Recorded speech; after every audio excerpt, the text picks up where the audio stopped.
It was a quiet evening when it all started. The house felt calm, almost peaceful as I worked through the last few tasks on my laptop. I had just finished reviewing the financial statements for my small consulting business when I heard Alicia's voice calling from the doorway. "Raymond, can we talk?" she asked, her tone soft yet serious. I looked up from my screen, instantly recognizing the look on her face. The kind of expression people wear when they've already made a decision, but they want to make sure it sounds noble, considerate. Alicia was standing there, her eyes avoiding mine, almost as if she already knew how this conversation would go.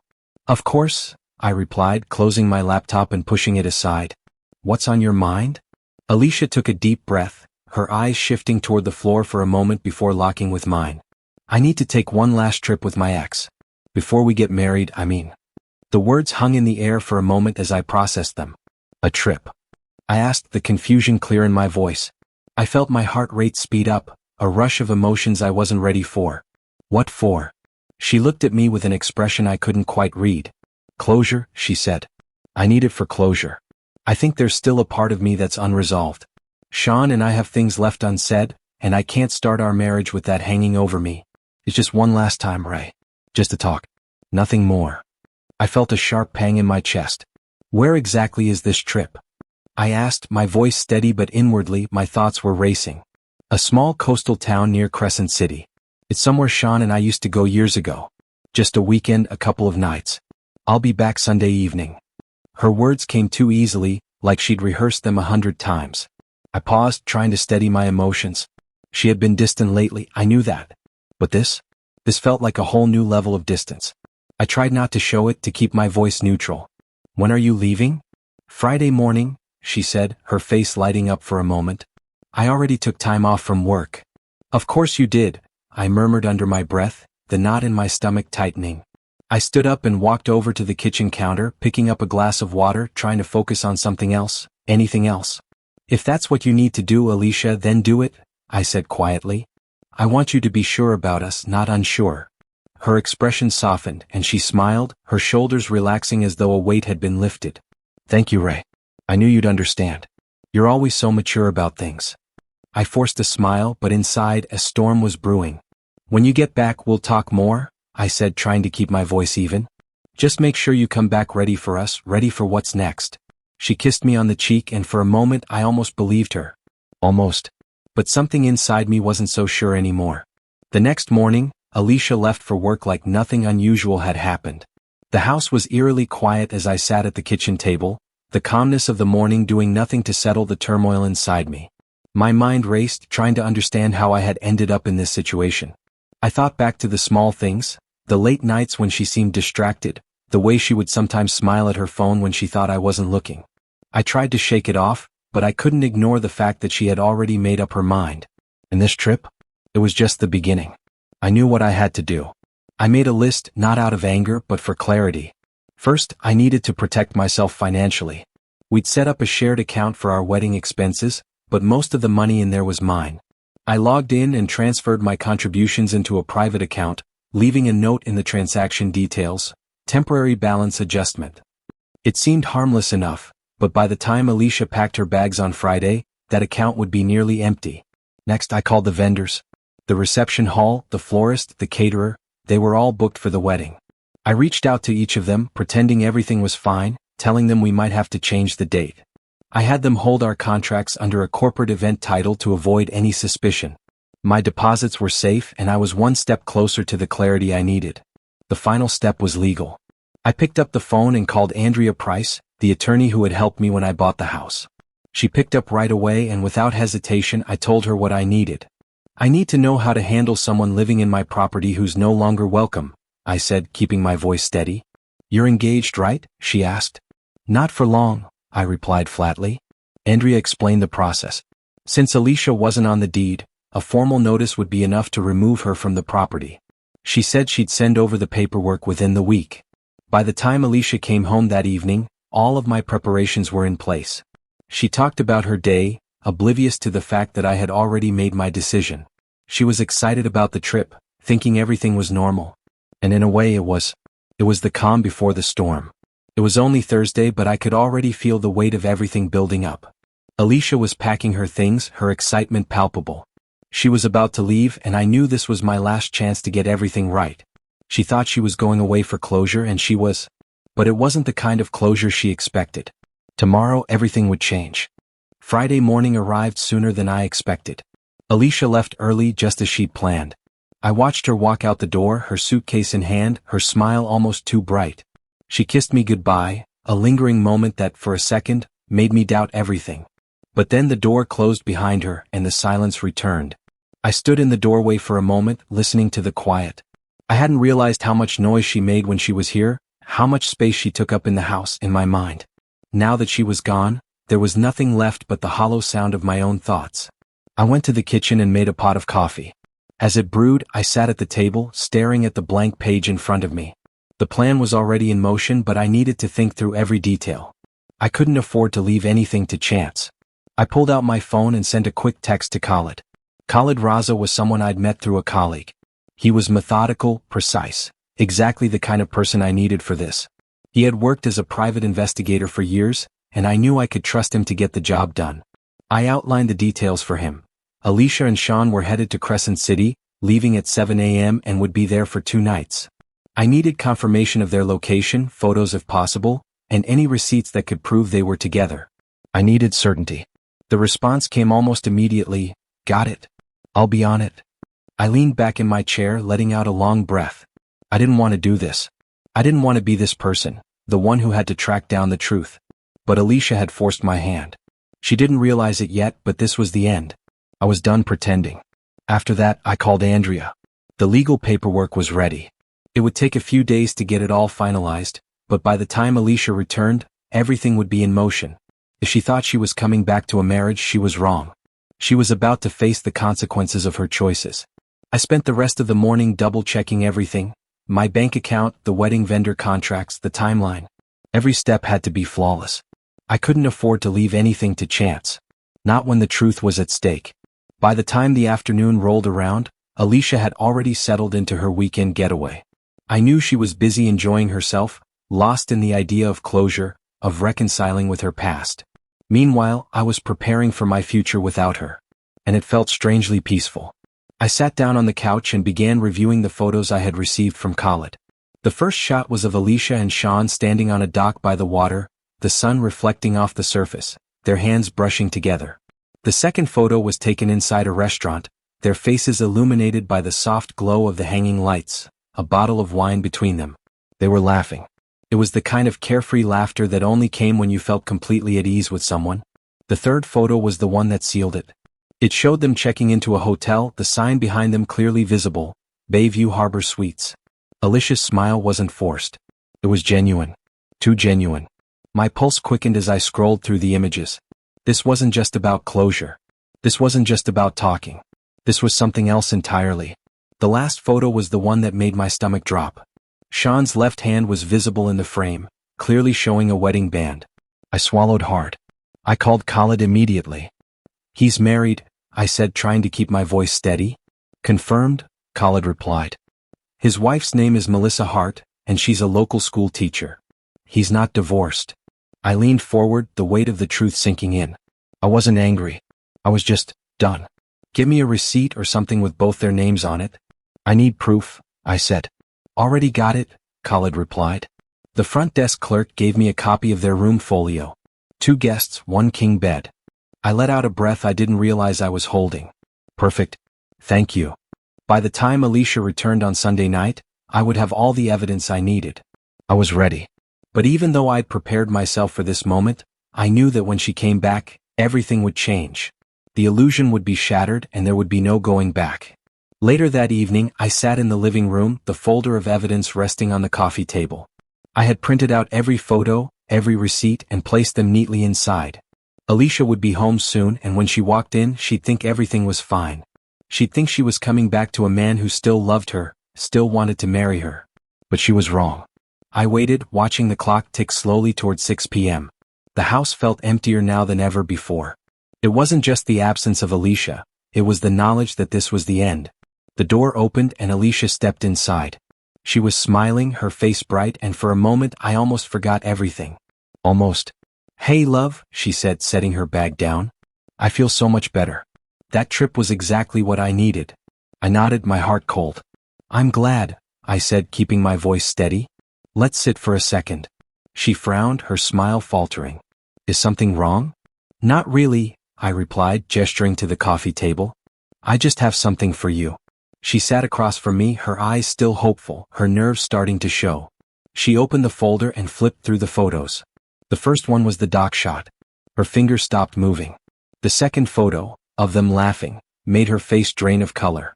Where did you get these? She whispered. I didn't flinch. I had someone follow you, I said calmly. I wanted to be sure what you meant by closure. Her eyes darted between the photos, and her hand trembled as she turned the page. The hotel receipt was right there in front of her. That's your signature, Alicia, I said, my voice steady. Don't lie to me again. She collapsed against the back of the chair, her hands pressed to her face. It was a mistake, she said, her voice cracking. I was confused.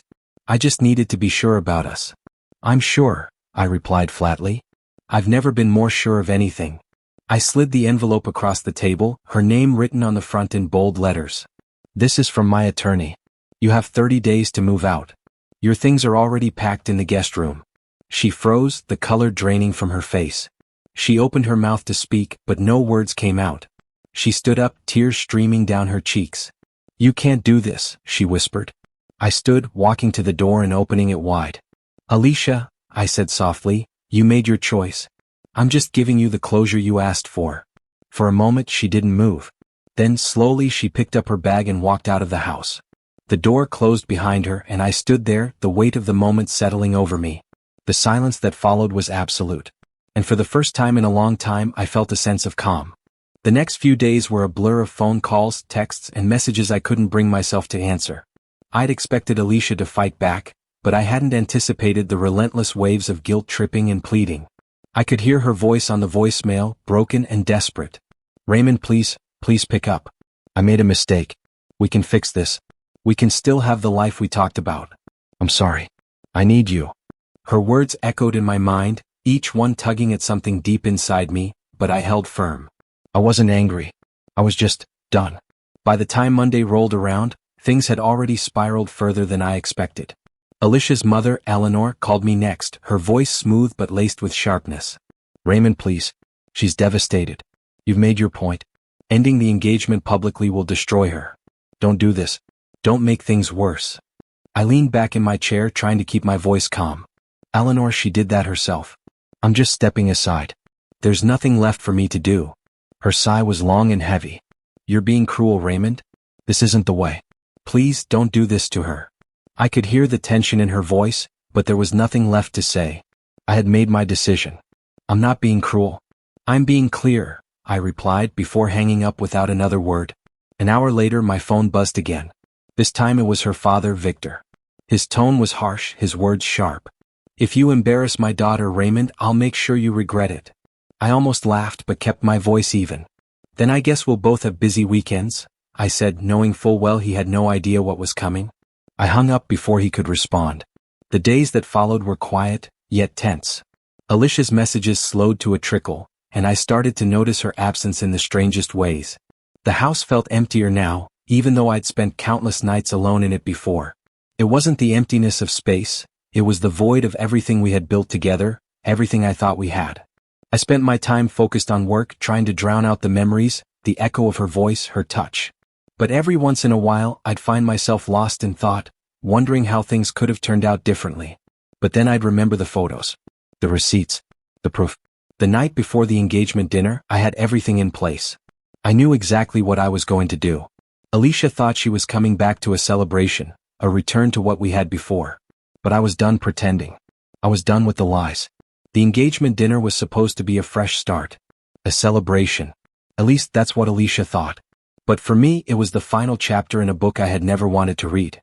I walked into the private room at the restaurant, greeted by the familiar faces of her family and friends. Alicia was mingling with the crowd, her smile so forced it almost hurt to look at. She laughed too loudly, talked too quickly, trying to act like everything was fine. But I saw through it. I saw the cracks. Eleanor stood nearby, her glass raised in a toast. To love that endures, she said, her eyes darting between me and Alicia. To forgiveness and to new beginnings. Her gaze lingered on me for just a moment too long, but I didn't flinch. The polite applause echoed around the room. People glanced between us, waiting for my reaction. I stood up slowly, my chair scraping against the floor, silencing the hum of conversation.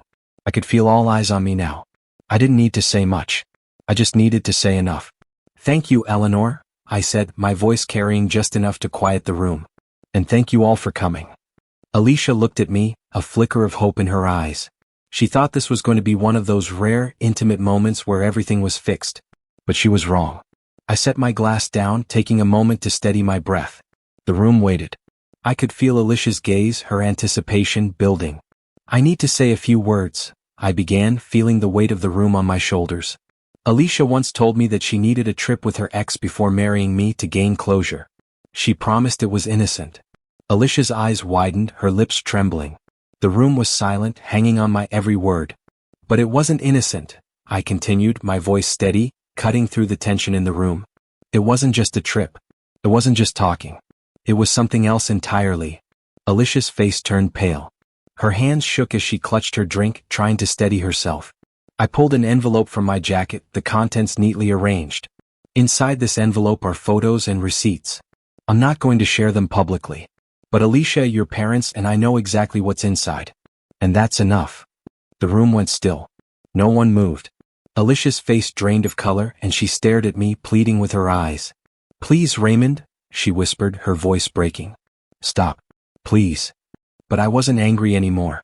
I was done. The lies, the deceit, none of it mattered anymore. "I'm not angry," I said, my voice calm. "I'm just done." I handed the envelope to her father, who took it slowly, his expression unreadable. "You all enjoy the evening," I said quietly, turning toward the door. I could hear the murmurs starting behind me, the whispers, the shock settling in. But I didn't turn back. As I walked out, I heard chairs scraping, voices rising in confusion, but I didn't care. I had done what I needed to do. The truth had been laid bare, and now there was no more pretending. The days after the dinner were heavy with the sound of Alicia's silence. The phone didn't ring as often, and when it did, it was always from her, always begging for another chance. Her messages were frantic at first, then pleading, then finally they stopped. It was a strange kind of peace that settled over me, the kind you get when the storm finally passes, but you know the damage it left behind will take time to fully comprehend. Alicia's mother had tried reaching out to me, her voice soft yet sharp underneath, reminding me of the good old days, when I was part of the family. But nothing could change what had happened.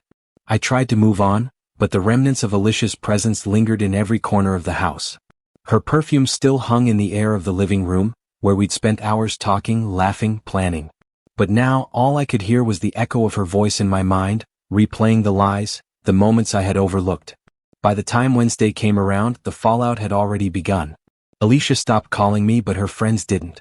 They started sending me texts, angry, confused messages, asking why I had done what I did, why I had ruined everything.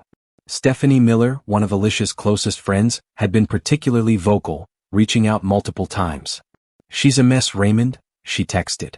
"She hasn't left her parents' house since Saturday. I don't know what to do."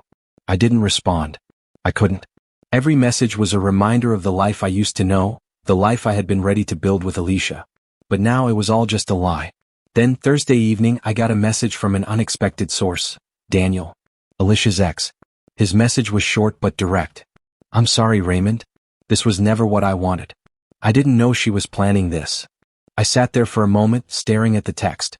My mind raced. I didn't know how to respond. The truth was, I didn't care about his apologies or his regrets. What mattered was that Alicia had chosen him. She had chosen to lie, to betray, and now she had to face the consequences of her actions. But something about the text felt different. It wasn't just the apology. It was the realization that Alicia's past wasn't just a loose end, it was a wound that had never truly healed. I felt a flicker of something else in me. Pity. Pity for the woman I thought I knew. Pity for myself, too, for being blind to everything. I didn't reply to Daniel. I didn't need to.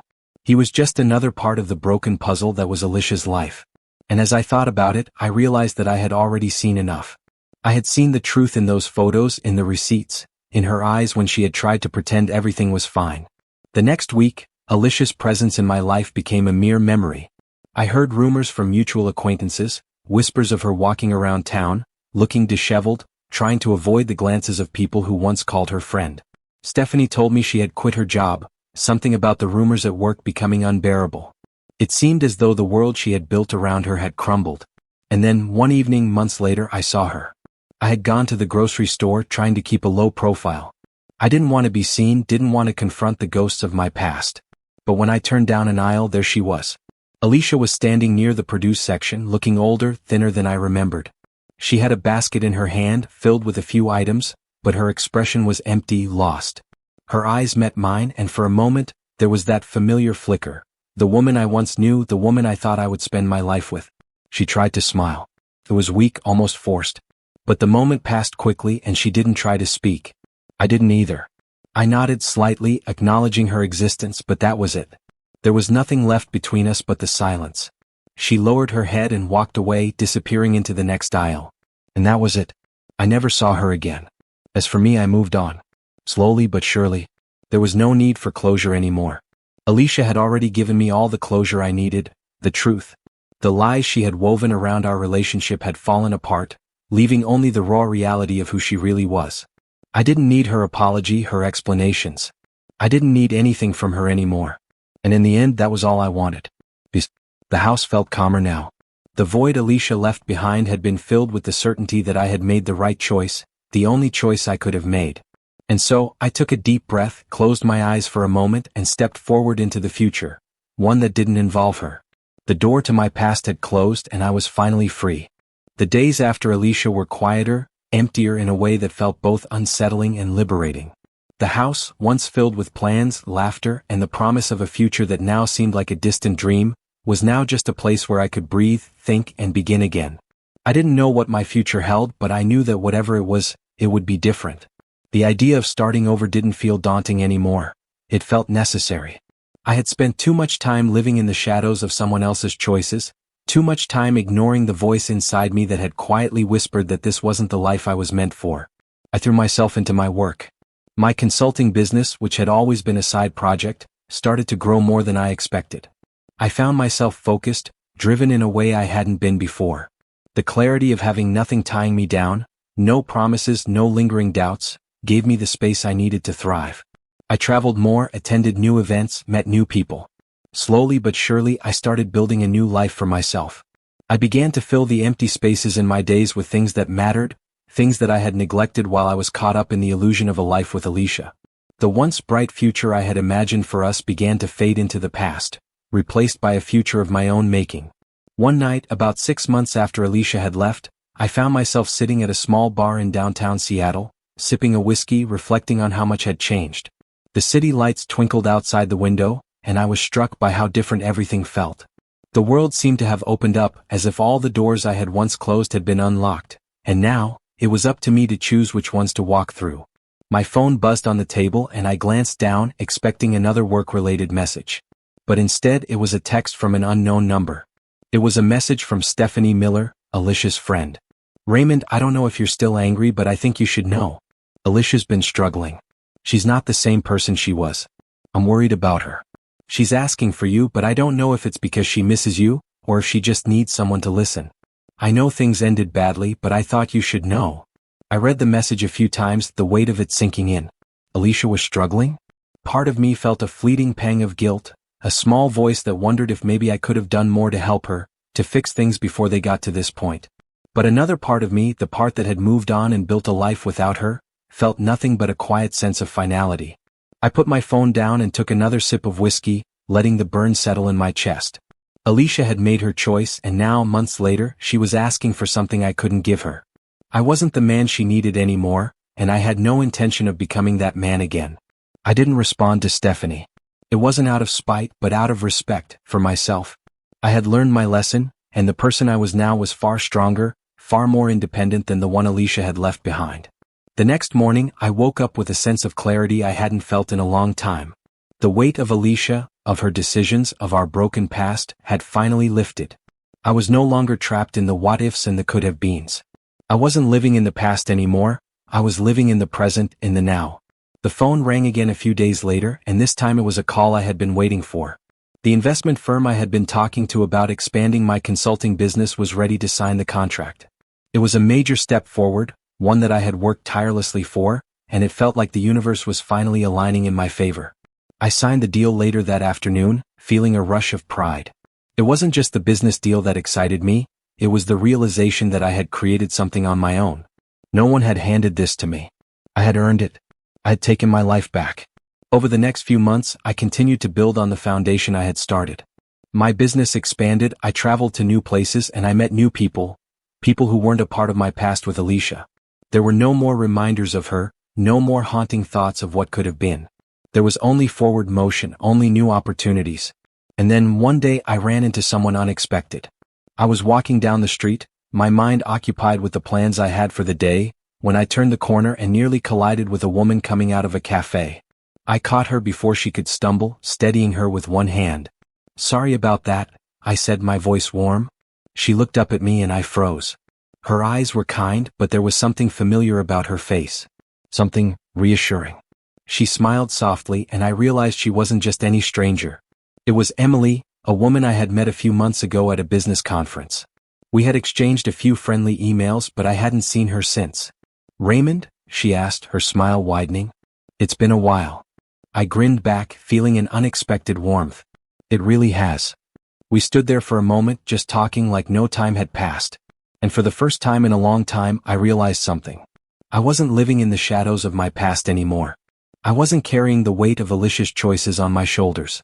I was finally ready for something new, for something real. The conversation flowed easily, and we decided to grab coffee together. As we walked into the cafe, I felt a sense of hope stir inside me, the kind of hope that I hadn't felt in years. This was the beginning of something different. Something better. And this time, I wasn't going to let it slip away.